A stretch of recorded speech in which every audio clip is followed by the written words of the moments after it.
시청자 여러분 안녕하십니까? 출발성공투자 박민영입니다. 안녕하세요. 김수정입니다. 간밤 뉴욕 증시는 중동에 대한 우려가 지속되고 또 국채금리가 올라가면서 주요 지수가 1% 내외 하락으로 거래를 마쳤습니다. 그리고 반도체 관련주도 2차 전지 관련주, 전기차 쪽도 모두 다 좀 밀렸고요. 빅7이라고 하죠. 이 주요 종목들까지 다 같이 좀 빠졌는데요.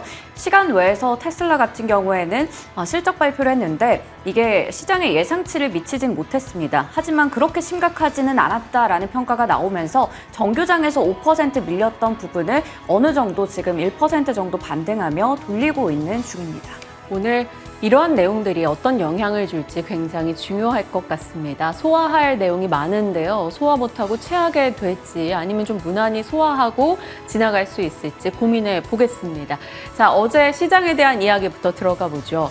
보통 우리가 중국의 경제지표 덕을 보는 일이 최근에는 별로 없었죠. 중국 경제에 대한 우려감이 굉장히 짙었기 때문입니다. 어제는 그래도 중국 덕분에라는 생각이 모처럼 들었습니다. 중국이 GDP 성장률을 비롯해서 각 데이터를 내놨는데 예상보다 좋았기 때문입니다. GDP는 4.9, 예상보다 높은 수치로 나왔고요. 소매 판매도 예상을 뛰어넘었습니다. 중국은 그동안 소비가 이뤄지지 않고 저물가, 침체 여기에 대한 우려감이 있었죠. 그런데 이 부분이 꽤나 개선됐다라는 것을 확인했습니다. 실업률이 떨어졌는데요. 그러니까 일을 하는 이들이 점차 늘어난 것을 확인할 수 있죠. 그 때문에 소비도 증가했고요. 시장에서는 이대로라면 중국이 연초에 제시했던 연간 성장 목표 5% 달성은 무난할 것으로 예상하고 있습니다. 이 소식이 나오면서 어제 국내 시장에 조금 악재성 이슈들 일부를 상쇄해주는 흐름이 나타났죠. 거기다가 중국의 데이터를 보면 부양책 써야겠구나라는 것도 확인할 수 있습니다. 다른 쪽은 많이 좋아졌는데 부동산 개발과 고정투자 쪽이 여전히 붙였습니다. 부침을 겪고 있는 걸 보다 보니 재정과 부동산 정책에 대한 추가 대응이 필요하다라는 것도 아마 시장과 중국 당국도 느꼈겠죠. 그러한 기대감 등이 일부 우리 장에 영향을 줬습니다. 자, 어제 코스피가 0.1% 정도 오르고 코스닥은 1.4% 정도 떨어졌습니다. 어떤 이슈들이 있었는가 복기해 볼까요?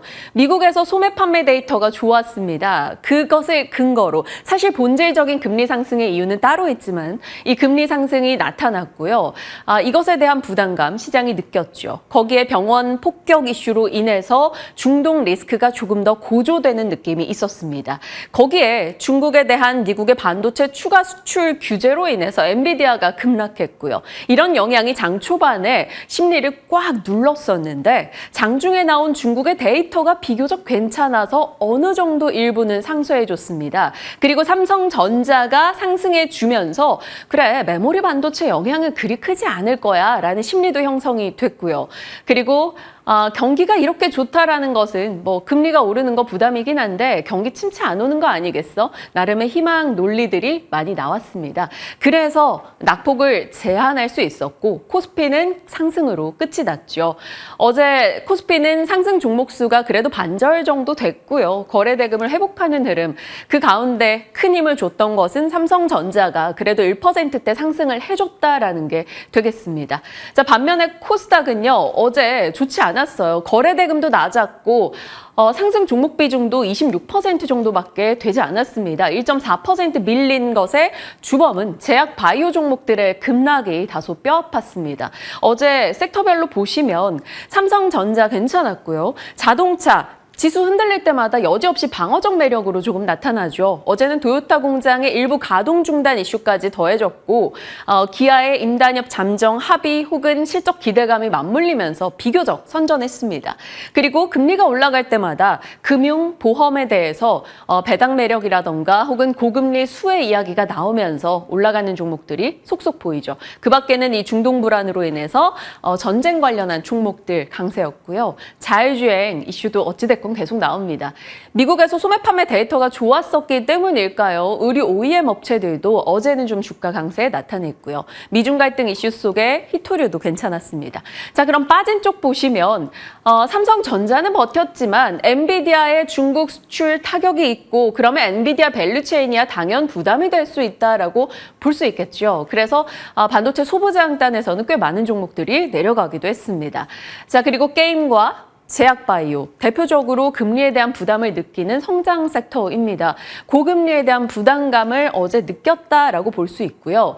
제약바이오는 에스모 초록에 공개됐는데 렉나자 병용요법 임상 결과 일부 좀 실망감이 드러났고요. 세론으로 작용이 되면서 이쪽이 많이 내렸습니다. 오스코텍, 유한양행 급락 나왔고요. 비만 치료제나 면역 항암제, 미용기기 전반의 섹터를 같이 끌고 내려갔습니다. 여기까지가 바로 어제 장이었죠.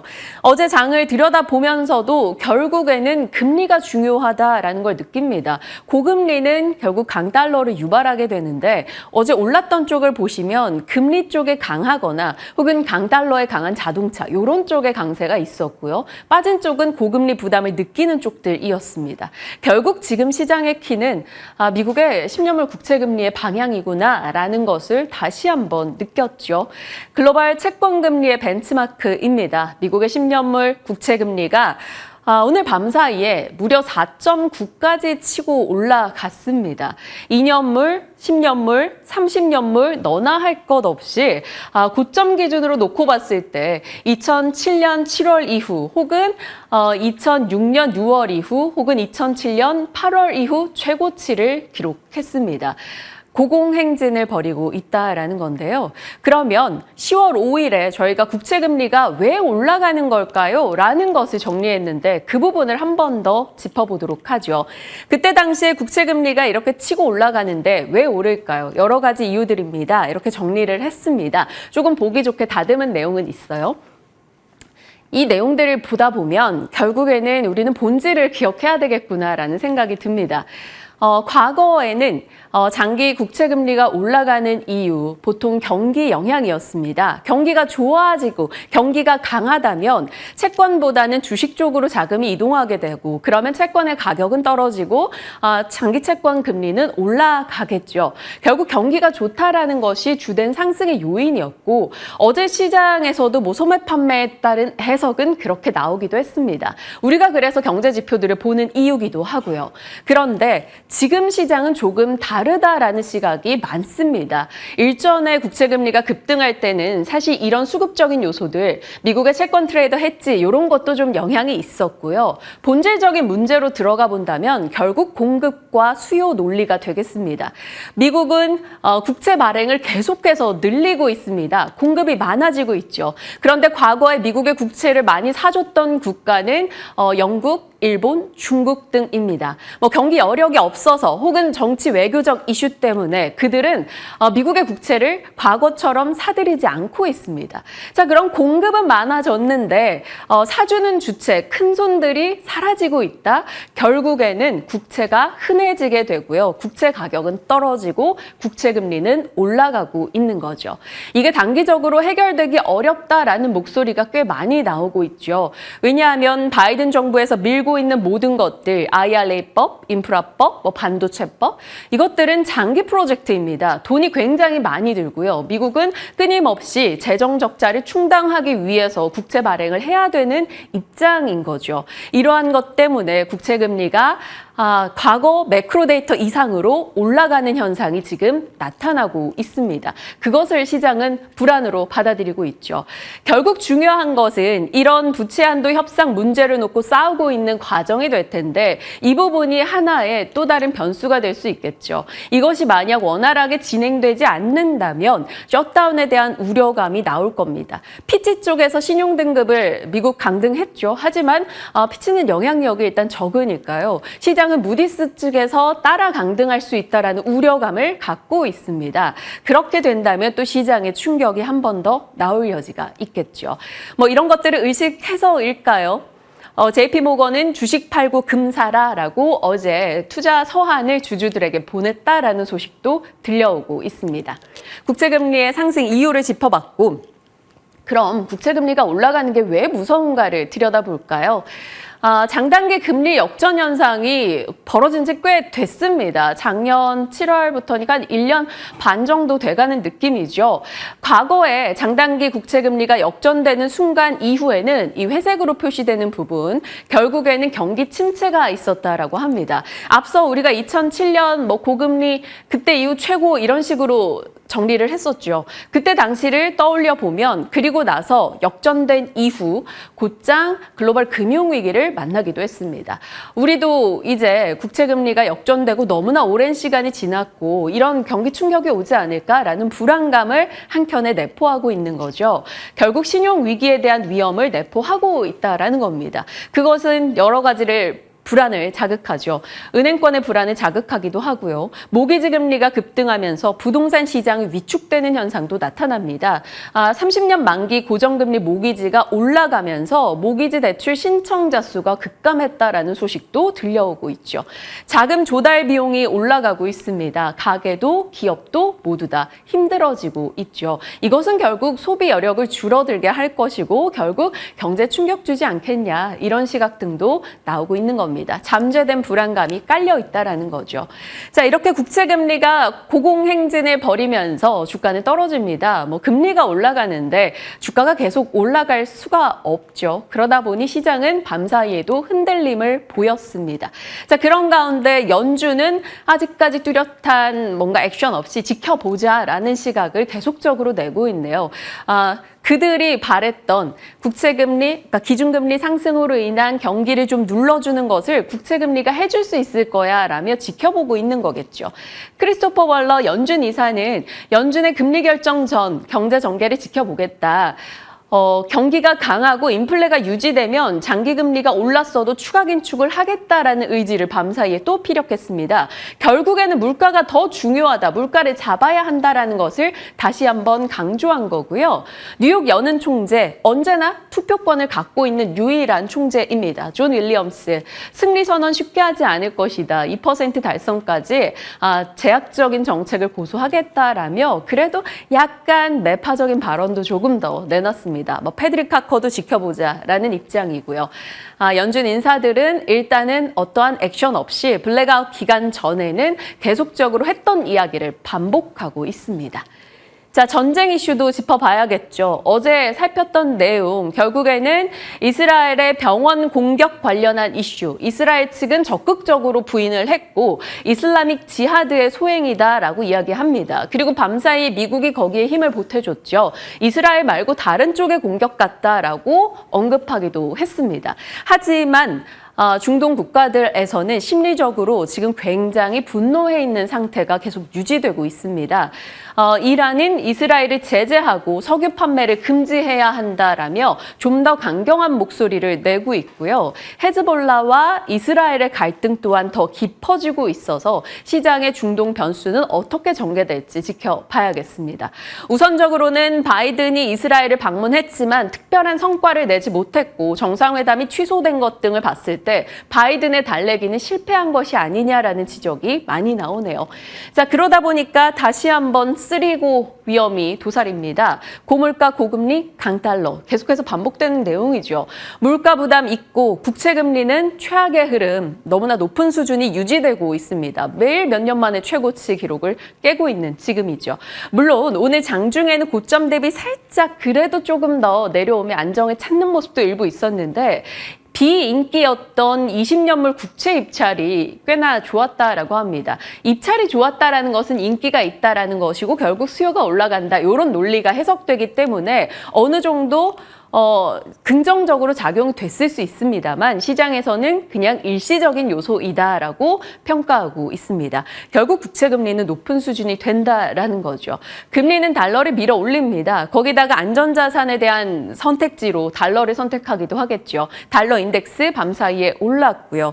아이러니하게도 강달러 속에서 금 가격도 올라갑니다. JP모건의 금사라라는 이슈 때문일까요? 아니면 안전자산 선호 때문일까요? 중동의 리스크가 불거 이루어지면서 금 가격이 올라갔습니다. 온스당 $2,000에 접근하는 모습이 장중 고점 기준으로 나타나기도 했죠. 결국 금 가격이 올라간다라는 것은 지금 중동 불안의 시장은 꽤 떨고 있다라는 것을 보여주는 대목이 아닐까 싶습니다.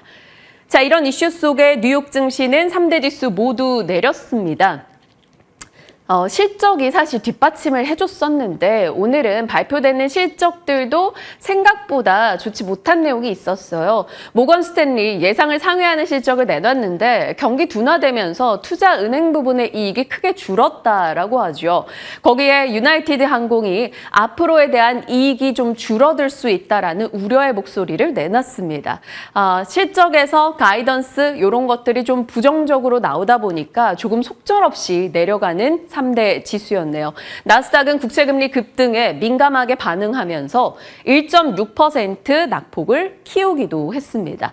거기다 WTI도 2% 가까이 올랐습니다. 유가가 올라가고 있다는 것, 2주 만에 최고치를 기록한 건데 이 부분도 시장에는 당연 부담이 됐겠죠. 유가, 금, 달러, 금리가 같이 올랐고요. 주식은 떨어졌습니다. 이렇게 금리가 올라가고 미국의 중국 반도체 때리기가 계속되고 있다 보니까 그 가운데 있던 엔비디아 목표가 하향 리포트들이 쏟아졌습니다. 엔비디아도 다시 한번 크게 밀려났고요. 전쟁 모드가 켜지면서 빅테크를 팔고 에너지나 방산 쪽이 오늘은 시장에서 선전하는 모습이 나타났습니다. 항공주가 정말 많이 빠졌어요. 유나이티드 항공이 앞서 가이던스 조금 좋지 않게 내놓으면서 10% 급락이 나왔고요. 델타 항공은 4.44, 숫자도 불길합니다. 4% 넘게 밀려났죠. 테슬라도 일부 리콜 이슈도 있었고요. 사실 테슬라는 리콜에 대한 영향 크지 않습니다. 심리적인 영향이겠죠. 실적 발표 앞둔 경계감에 많이 밀렸는데 앞서 수정앵커 말씀 주신 대로 시간 외에서는 그래도 강세를 떴습니다. 애플 요즘 매일같이 특징주로 넣고는 있는데 좋은 소식이 별로 없죠. 이번 아이폰 수요도 생각보다 부진하다라는 얘기, 그리고 권민치 다칭 애플 전문가입니다. 맥북 수요 급감할 것을 예상하면서 애플도 떨어졌습니다. 전반적으로 하락인 거죠. 보시다시피 빅테크 전체가 좋지 못했고요. 반도체 때리기에 반도체 하락 흐름 나왔죠.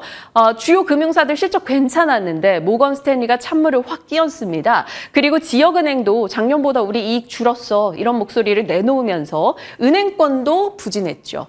다만 희망의 요소를 찾아본다면 메모리 반도체 가격 그래도 올랐다라는 소식이 또 들려오기도 했습니다. 자, 그럼 상승권역에 불을 켜고 있는 쪽들을 보실까요? 에너지 쪽이고요. 여기 방위산업 쪽입니다. 결국 전쟁 관련한 수급이라고 볼 수 있겠죠.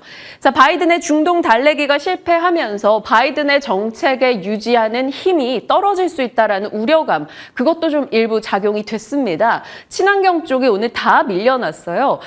미국 기준으로 하락 상위를 살펴본 겁니다. 많이 빠진 쪽이요.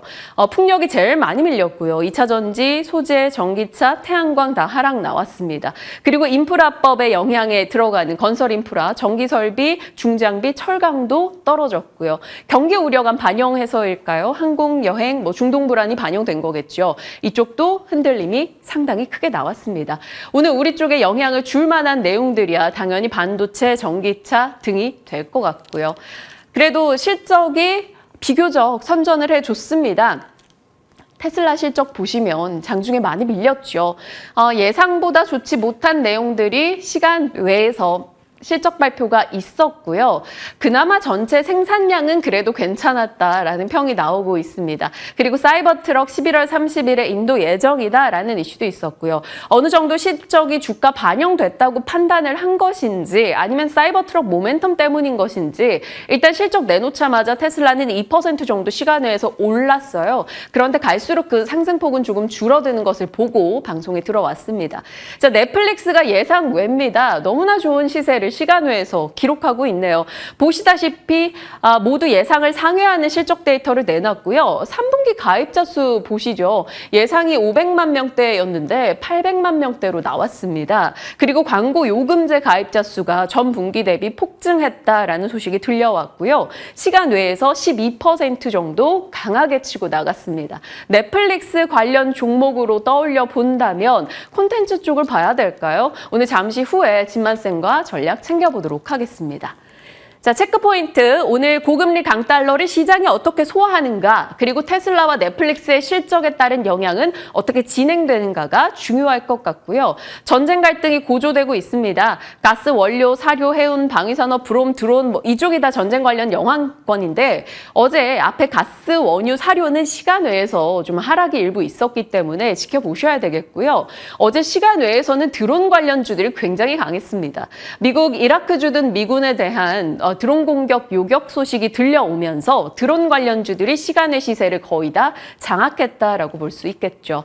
그리고 단독 뉴스긴 합니다만 삼성이 미국에서 최장거리 6G 통신에 도전한다라는 소식이 들려왔어요. 그래서 전파 사용 허가를 신청했다고 합니다.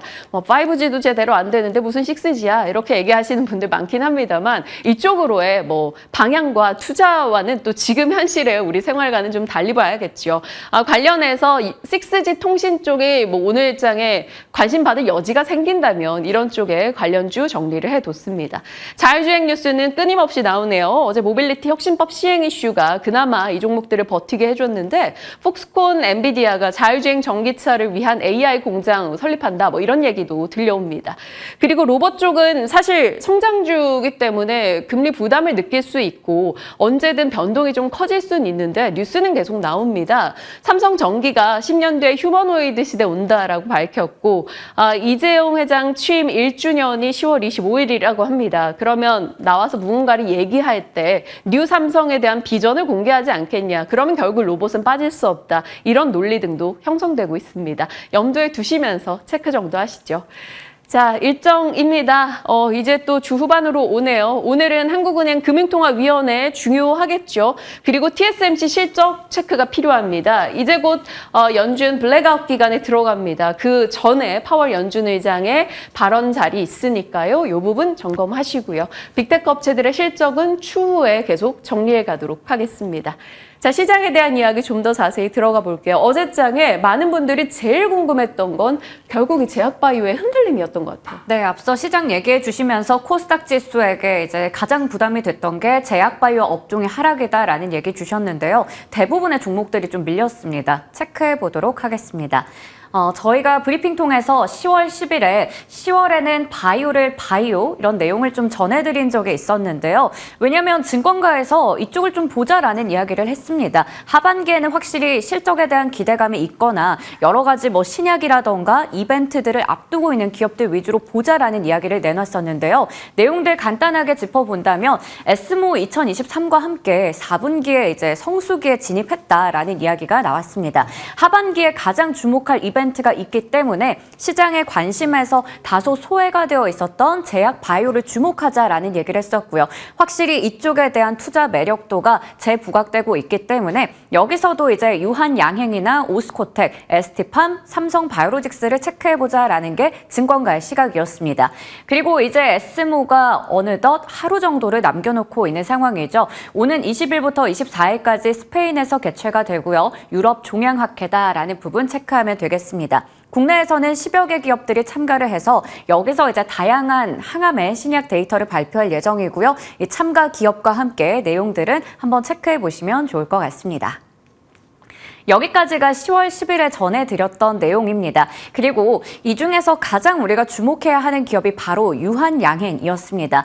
유한양행의 비소세포폐암 치료제 병용요법의 임상 결과가 공개가 됐는데요. 이게 초록이 먼저 나왔습니다. 자세한 데이터는 이제 23일쯤에 이 학회에서 공개가 되겠지만 우선 어제 초록이 나오면서 정규장에서 17%가량 급락이 나왔습니다. 지금 4흘 연속으로 하락세를 이어가고 있는 상황이었고요. 어제 하루 동안에만 시가총액이 1조가량이 증발하는 모습을 나타내면서 이 종목이 빠지자 나머지 제약 바이오까지 투심이 흔들리기도 했습니다.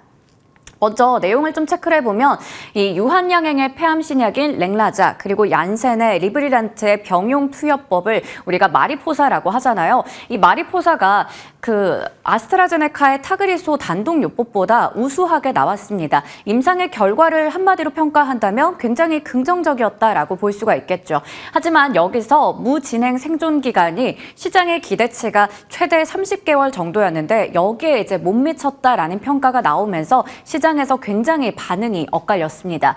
지금 앞으로 부작용의 치료 중단 비율은 타그리소와 좀 비교를 해봐야겠지만 일단 전체적으로 한번 비교를 해볼게요. 지금 보시는 것처럼 무진행 생존 기간 같은 경우에도 타그리소 대비해서 거의 7개월가량을 더 늘린 것을 확인할 수가 있겠고요. 반응 지속 기간도 훨씬 더 괜찮고 객관적인 반응률도 86%를 기록했습니다.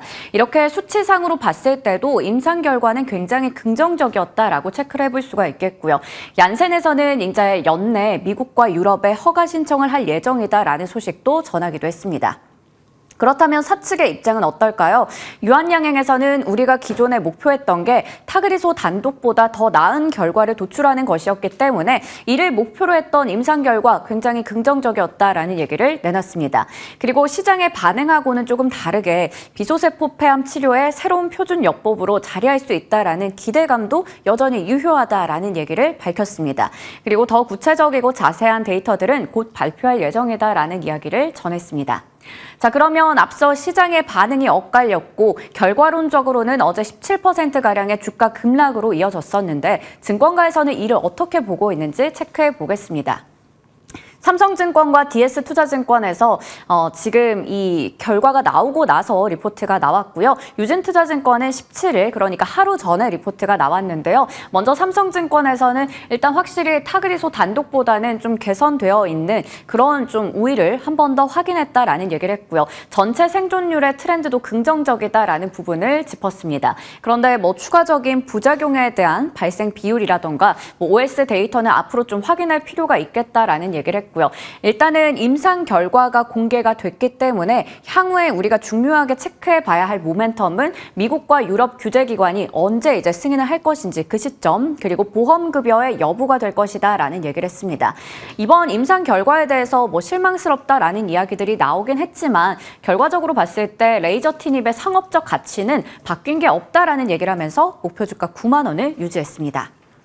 DS투자증권에서는 국내에서는 이제 1차 치료제 급여 획득이 임박한 상황이고 글로벌로 봤을 때는 10월 16일에 아스트라제네카 쪽에서 타그리소에 대해서 이 우선 심사를 획득했거든요. 그렇기 때문에 이번에 만약에 이 유한양행 쪽에 이 마리포사 같은 경우에도 우선 심사를 획득하게 된다면 2분기쯤에는 내년에 상용화가 되지 않을까라는 기대감을 드러내기도 했습니다.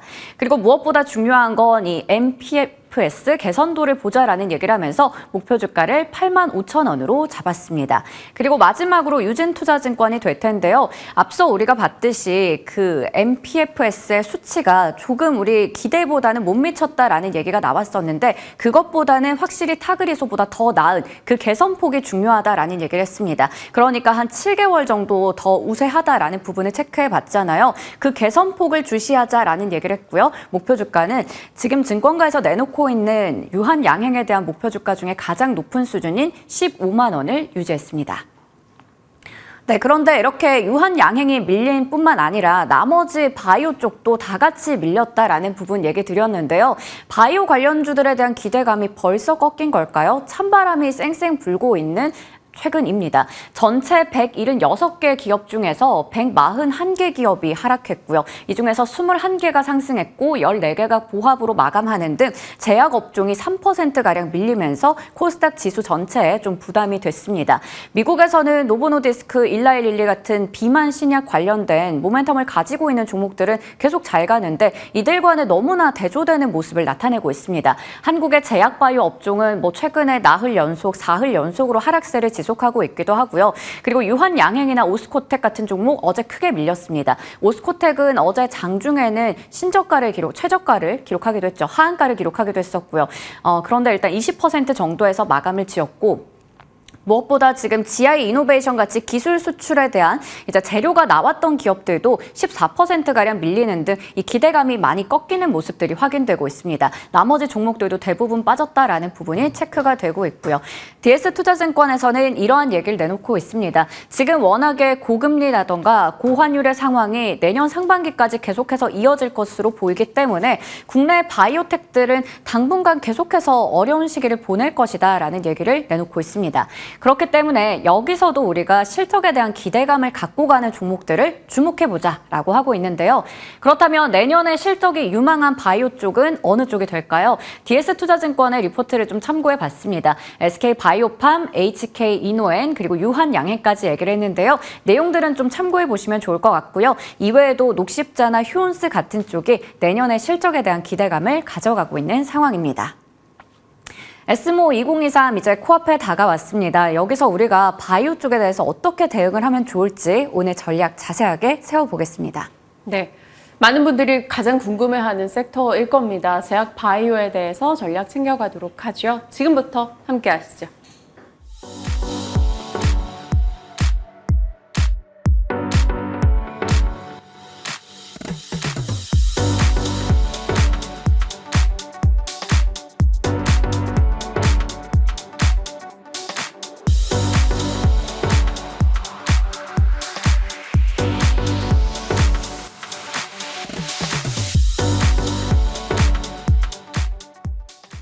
시장 이야기 각 종목별 전략 챙겨가겠습니다. 진만쌤과 함께합니다. 어서 오세요. 네, 안녕하세요.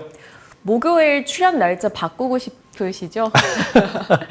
뭐 FOMC건 뭐건 시장의 변동이 왜 이렇게 목요일 아침에 이렇게 많이 드러나는지 모르겠습니다. 항상 지금 수년째 저희와 이 시간을 지켜주고 계신데 마음 한켠에는 목요일 항상 힘들어하고 계시지 않을까 걱정이 되기도 했어요.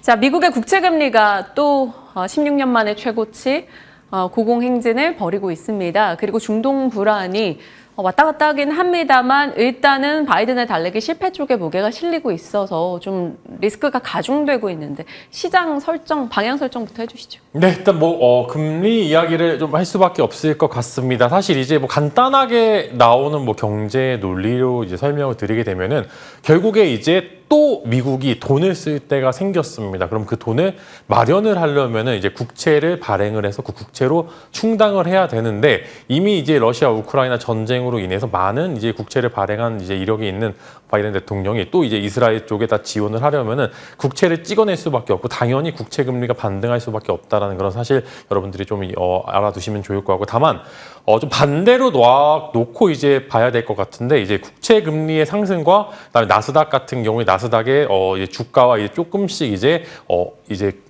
좀 반대의 모습을 보여주는 경향이 조금 최근에 좀 나오고 있습니다. 즉 국채 금리보다 주식의 수익률이 높다라고 가정을 하면은 마찬가지로 새로운 이제 뉴노멀이죠. 새로운 이제 방법의 이제 여러 가지 이제 공식들이 나오게 될 수 있기 때문에 꼭 국채 금리의 상승과 그다음에 이제 주가의 하락과는 좀 연관이 이제 조금씩 흐려지고 있다라고 말씀을 드리려고 하고요. 다만 오늘의 나스닥에 대한 하락은 테슬라에 대한 어닝 쇼크 거기다 추가적으로 엔비디아에 대한 중국발 악재로 인해서 하락한 것이다. 국채 금리 상승이 일부 조금 영향은 있습니다만 좀 다른 개별적인 이슈로 떨어진 거기 때문에 이런 부분들을 여러분들 감안해 보시면 좋을 거. 그러나 국내 시장으로 넘어오면 당연히 혼조가 될 수밖에 없고 오늘 이제 금융통화위원회에서 금리 결정이 될 예정인데 그런 부분들에 있어서 과연 이제 동결에 포커스가 맞춰지고 있으나 동결을 했을 경우에 이제 원달러 환율을 방어할 수 있을지 여부가 불투명하기 때문에 결국에는 한국 시장에서는 그렇게 좋지 않은 영향을 줄 것 같다. 이런 식으로 여러분들이 받아들이시면 좋을 것 같고요. 일단은 전반적으로 봤었을 때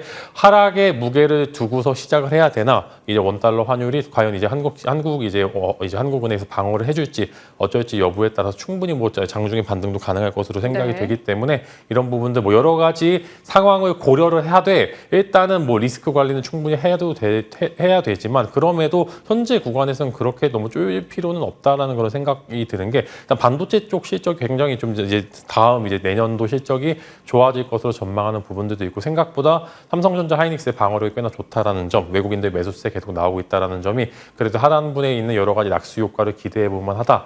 이렇게 일단 정리를 하면서 시장은 혼조세가 있을 겁니다. 좀 더 어려울 가능성이 훨씬 더 크지만 결국에는 좋은 종목 쥐고 있다면 다시 올라올 것으로 좀 전망이 되기 때문에 너무 걱정하지는 말자. 이렇게 정리를 하겠습니다. 네. 시장에 대한 답변 들어봤고요. 그럼 하나씩 좀 정리를 해가보죠. 테슬라와 넷플릭스 실적에 대해서 국내 시장 영향 어떻게 해석하실지 궁금합니다. 테슬라 실적은 예상했던 것보다 조금 더 나빴어요. 그런데 시간 외에서는 그래도 조금 선전했고요. 넷플릭스는 폭등이 나왔습니다. 그러면 오늘 이 각 두 종목 관련해서 국내 영향 어떻게 파악하십니까? 사실 이제 뭐 테슬라 같은 경우는 당연히 실적이 조금 이제 안 좋을 수밖에 없는 게 이미 어느 정도 이제 그 가격을 좀 낮춘 것이 시가죠. 이제 테슬라의 가격 시가인데 그런 부분도 어느 정도 예상한 부분들이 좀 생각보다 더 안 좋았다. 다만 이제 여러 가지 초과적인 모멘텀에 따라서 매번 반등이 나오거나 혹은 추가적인 하락을 보여줬었는데 일단 사이버 트럭 관련된 이슈가 일단 11월에 첫 인도가 될 예정인데 판매가 어떻게 언제 되느냐에 따라서 뭐 추가적으로 매출이 얼마만큼 더 찍히는지 이 부분들이 좀 중요했던 것 같고요. 일단 전반적으로 봤었을 때 테슬라는 뭐 어느 정도 예상은 했습니다만 이미 사전적으로 반영된 부분들이 있기 때문에 오히려 오늘 장중에 혹은 이제 오늘 이제 미국 시장이 시작하게 될 때 어느 정도 낙폭을 좀 축소하지 않을까 싶습니다. 그래서 일단 시간의 거래에서 조금 이제 왔다 갔다 좀 공방전이 치열하고 있는데 이런 부분도 일단은 뭐 내일까지 지켜보되 국내 시장의 영향을 일단은 어제 미국 리튬주들이 좀 하락을 많이 했습니다. 에버멜 같은 이제 리튬주들이 하락을 10% 가까이 밀렸던데요. 네, 그죠. 이런 부분들 뭐 공급 강의에 대한 이슈가 나오게 되면서 중국 쪽과 미국 쪽의 이제 리튬 가격이 어느 정도 괴리치가 혹은 이제 리튬 관련주들 흐름에 괴리치가 발생하게 됐다라고 하면 오늘 최근에 이제 리튬주도 흐름이 좋았었는데 이런 부분들이 추가적으로 어떤 이제 액션들이 나와야 될지 여러분들 파악을 해 보셔야 될 것 같고요. 넷플릭스의 실적과는 사실 이제 국내 콘텐츠 업체와는 좀 크게 연관이 없을 것으로 전망이 되는데 오히려 이번에 갭 상승으로 시작하면 오히려 또 하락이 강하게 나올 것 같다라는 그런 이야기를 드리면서 경기 침체나 뭐 여러 가지 액션들을 피해가기 좀 어렵다. 단순히 넷플릭스 같은 경우 이제 허리띠를 졸라매고 특단의 조치를 취해서 좋은 거지 이게 콘텐츠 쪽에 순풍을 불기에는 좀 어려울 것으로 좀 전망이 되기 때문에 테슬라 같은 경우 이제 2차 전지 같은 경우 오히려 오늘 개파락이 너무 심하게 될 경우에는 어느 정도 반등권을 줄 것 같고 이제 오히려 넷플릭스 관련주 혹은 이제 OTT 관련주들을 봤었을 때는 갭 상승 시작하면 또 밀릴 거다. 오히려 반대의 역발상의 모습들을 보여줄 거다. 이렇게 정리를 해보도록 하겠습니다. 네.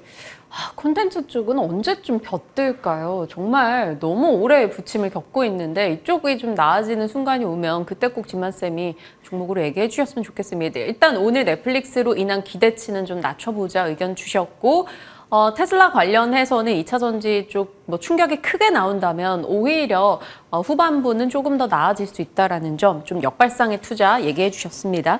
자, 반도체 쪽도 질문 드릴 수밖에 없어요. 물려도 반도체에 물리자라고 얘기를 많이 하셨었고 미국이 중국 대륙이 계속되고 있고 어제 엔비디아 밸류체인은 좀 내려갔지만 그래도 삼성전자가 잘 버텼습니다. 지금 그래도 좋은 얘기 나오는 건 다 반도체긴 해요. 네, 일단 뭐 이제 좀 섹터 안에 섹터로 좀 나눠봐야 되는데 일단은 뭐 엔비디아발 AI 관련주도 있죠. 뭐 이스페트시스나 한미반도체 같은 HBM 반도체와 그 다음에 실제로 D램과 낸드 쪽을 담당하고 있는 이제 원래 전통의 반도체들과 조금씩 이제 뷰를 크게 다르진 않습니다. 일단 뭐 낸드나 지금 D램 쪽은 좋아지고 있습니다. 확실히 좋아지고 있는 게 보여지고 있기 때문에 반도체 쪽에 물려도 된다라는 말씀 드렸고요. 마찬가지로 AI 쪽 수요도 여전히 견고합니다. 다만 중국 쪽 이 반도체 수요가 굉장히 탄탄한데 중국이 반도체 수출을 못하게 될 경우에 나오는 여러 가지 매출 하락이나 여러 가지 이제 기타 부수적인 액션들 때문에 불확실성이 존재하기 때문에 이런 부분들이 주가에 반영이 되고 있다라는 이야기 드렸는데 결국 일단 엔비디아발 악재는 이제 어제 같은 경우 한국장에 미리 선반영된 장중에 미리 선반영된 부분들이 있기 때문에 뭐 여기서 오늘 추가적인 하락이 나오진 않을 것으로 좀 전망이 되고요. 매번 그랬듯이 어제 뭐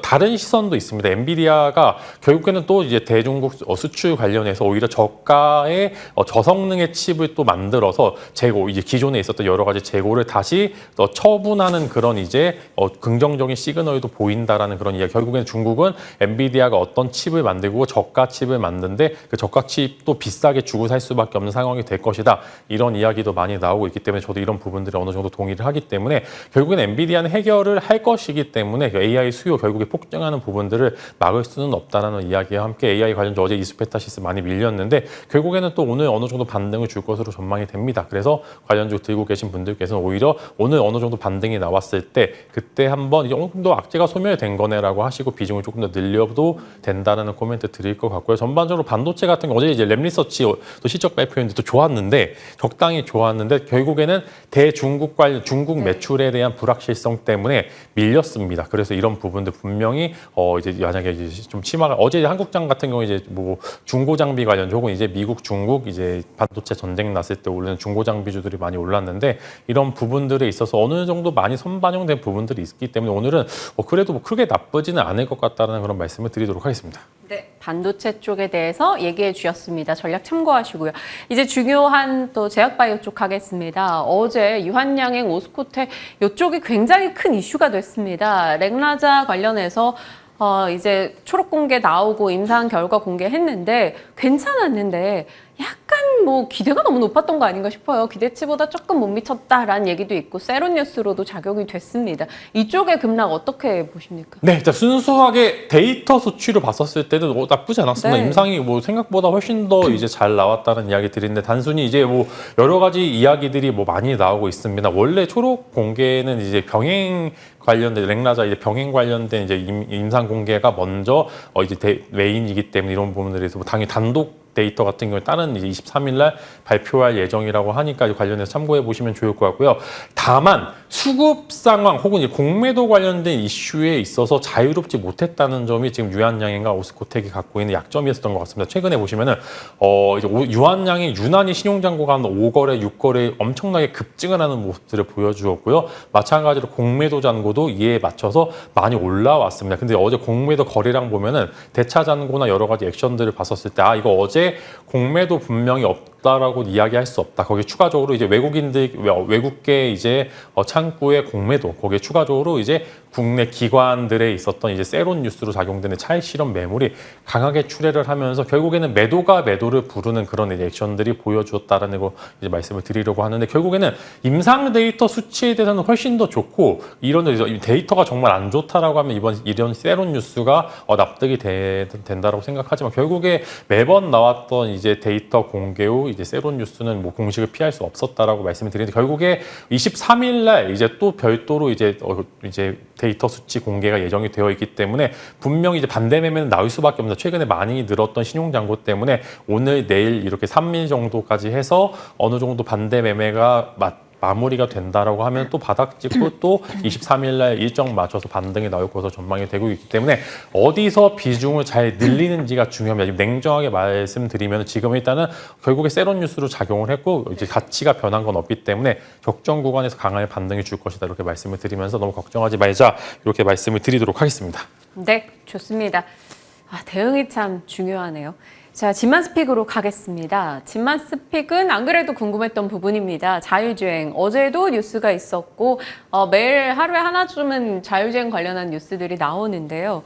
뭐 현대오토에버, 프론티어, 뭐 여러 가지 분야로 봤을 때 지금 자율주행의 탑픽은 뭔가요? 네, 당연히 일단 대장주는 현대오토에버를 좀 이제 말씀 안 드릴 수가 없을 것 같은데 되게 좋아하는 종목이었어, 좋아하는 기업으로 제가 알고 있는데 관련해서 그래도 꽤나 상승 나왔다가 좀 많이 조정이 나왔기 때문에 지금 최근에 뭐 기술적인 부분들도 그리고 나쁘지 않은 현대차도 그래도 아주 잘 버티고 있고 거기다 이제 테슬라도 FSD 관련된 이슈들이 계속 나오고 있고 그다음에 국내도 마찬가지로 정책적인 이슈 계속 나오고 있기 때문에 현대오토에버 뭐 충분히 현재 구간에서 매력적인 구간이다라고 말씀을 드리겠고요. 조금 탄력을 원하시는 분들께서 지금 퓨런티어가 기술적인 부분들에서 조금 더 상승 나오기 좋은 구간에 진입해 있기 때문에 탑픽으로는 이제 사실 이제 한 번에 사기보다는 모아가기 좋은 섹터가 일단 자율주행이라고 말씀을 드리겠고 한두 번 정도의 강한 시세 분출 매번 했었던 기억이 있기 때문에 현대오토에버와 퓨런티어 각각 대장주와 그다음에 탄력이 있는 종목 소개를 드리면서 두 종목 한번 관심 가져보시면 좋을 것 같습니다. 네.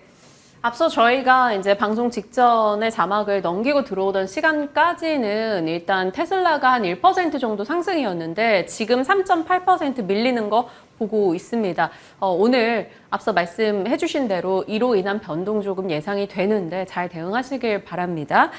진만쌤이 이런 고민을 같이 나눌 수 있는 자리 있다고요? 네, 이어서 공개 방송이 진행이 되어 있는데 지금 어려운 시장이 있고 앞으로 조금 더 어렵게 될 가능성도 충분히 여러 가지 가능성을 이제 열어둬야 되는데 이런 부분들 어떻게 대응해야 되는지 한번 말씀해 드리도록 하겠습니다. 네. 함께 해보시면서 시장에서 또 많이 궁금해하는 종목 중에 하나입니다. 삼성전기에 대한 얘기도 해주신다고 하니까 같이 이 부분 그리고 시장에 대한 전략 나눠보시길 바랍니다. 오늘 진만쌤과 함께했습니다. 고맙습니다.